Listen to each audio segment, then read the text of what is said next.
Salams and welcome to another episode, part 195 of this magnificent book, Muhammad Sal'lal'laa'hu Wasallam, his life based on the earliest sources by Martin Lings. And we're still busy with the siege, and now we got a new person who has suddenly come onto the scene. While all of this is going on, the Muslims are tired, they're fatigued, and Nabi Sallallahu Alaihi Wasallam went into a negotiation with the tribe of Ghatafan to try and negotiate 1/3 of the dates of Medina, and that did not work out because the chief Medina said, no, we're not going to even give them one date. And in that, a new personality came on the scene, and his name is Nu'aym. Let's see how this person plays a fabulous role in the way the rest of the siege works out. Right.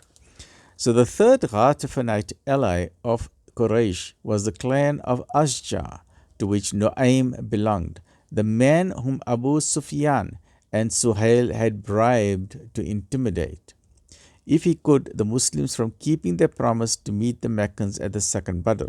So this man Nu'aym, he was used previously by Abu Sufyan to try and convince Nabi Sallallahu Alaihi Wasallam not to go to the battle. The meeting place. He had a tryst to meet at Badr.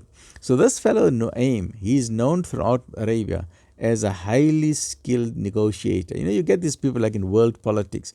A person will go from country to country to say, this guy is an excellent as a skilled negotiator. That's the guy to have. So in this particular case, Nu'aym is the guy to remember his name, Nu'aym, right?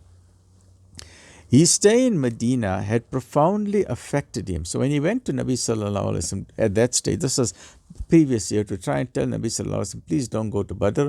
So while he was there in Medina, he was seeing the Muslims pray, he was seeing their akhlaq, their manners, the way they were respecting the woman, the way they were eating their food, the way they're helping the poor, the widows, the orphans, the way when they were meeting the people, they say, Salam, how are you, Assalamu alaikum, how are you keeping, how's everything? And the way the whole conduct of that entire environment of Medina was so beautiful and so sweet. Every time Bilal radiallahu anhu was reciting the azan, all the work came to a standstill. Whereas in Makkah, you can't leave your shop open. The people will steal.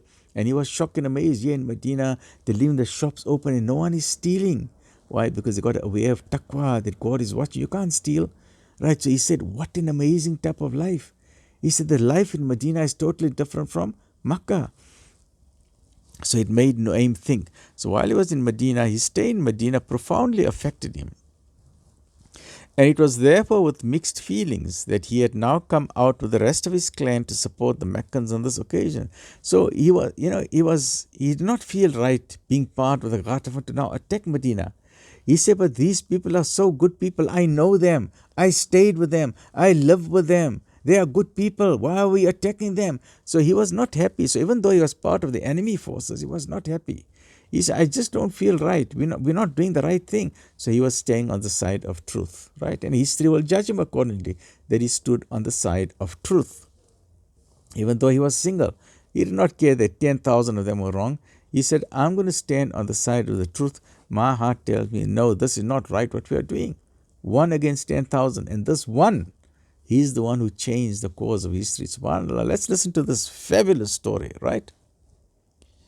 So his admiration for the men of the new religion, for the Sahaba and for the Muslims, had been confirmed and increased by their resistance to an army more than 3 times their strength. And when he saw how the Muslims had now dug a trench, and he said, these people got so much guts.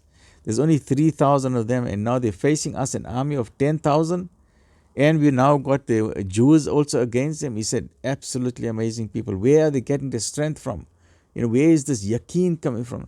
So this person, Nu'aym, on the enemy side from the Ghatafan, he was absolutely amazed to see, So he's from the Ghatafan tribe. We got the Ghatafan, and we got the Quraysh, and we got the other allies. So he's here, and he's scratching his head. He said, something is not right. My heart is not right. My heart is not right. He's absolutely amazed. Imagine, he has come here to attack Medina, attack the Muslims, but he's impressed by the Muslims. He's impressed by them. He said, look at their chivalry. Look at their loyalty, look at their dedication, look at their love for their leader, look at their steadfastness. These are qualities he himself admired, right? Chivalry, devotedness, respect, all of those qualities. Then came the hour when, as he himself said, and I quote, God cast Islam into my heart, subhanAllah. the deen of Islam got hold of him, right? He became a Muslim in his heart.